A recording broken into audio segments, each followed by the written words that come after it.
So tell me, how many bands do you have? Oh boy, you know what? I'm going to guess we have well over 30. When we tell schools what we're doing, they can't believe that we're able to do it. They ask how you're doing it, and that's when I say, we're using the band app. Hi, I'm Randy Bolton. I'm the activities director at Clark High School in Osceola, Iowa. We have about 400 kids in our high school. So the adoption process, we kind of were all over the place. We had coaches that used Remind. We had coaches that texted. I even hate to say it, but we had coaches that were creating a Snapchat group or Facebook. And I'm like, seriously, that's a train wreck waiting to happen. So, I have coaches that are ranging from 22 to almost 60.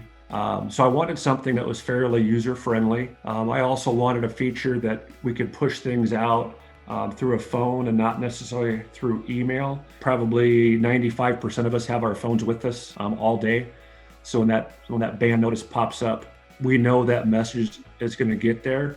Another feature of band that I really liked was, as the coach or as the AD, when I sent something out, I could see how many people have read it. Sometimes kids will say, "Oh, I didn't get that message." And you're like, yeah, you did, because I saw that on the band side of my message. That was one of the features of band that I liked, that accountability piece. And then the other feature of being able to live stream, that was positive.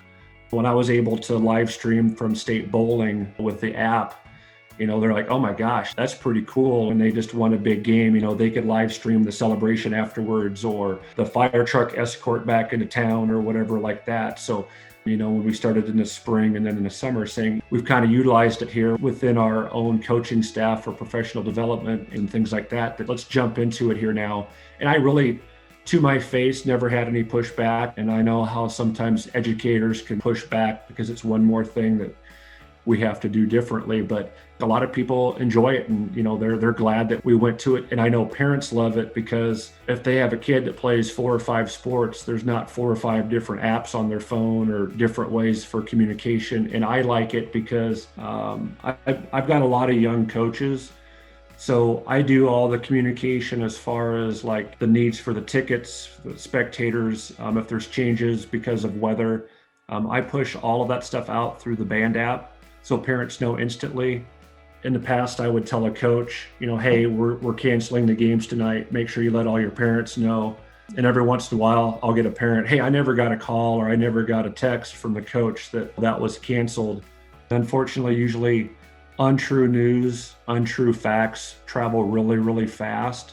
So, things that are supposed to just be within a team, a conversation between a coach and a player, or a parent and myself, those things can get shared out. And I don't want our whole county to know the conversation between a player and a coach, or a parent and a coach. And like I said, just having that paper trail. So if something were to happen, I tell my coaches, use that private chat. Don't use your cell phone. Don't direct message on Facebook. Have it there, so in case something were to go awry, we've got a paper trail showing these are the different communications that have happened in that sequence, so that we have a leg to stand on in case things turn south fast. To have a paper trail, and it protects our coaches.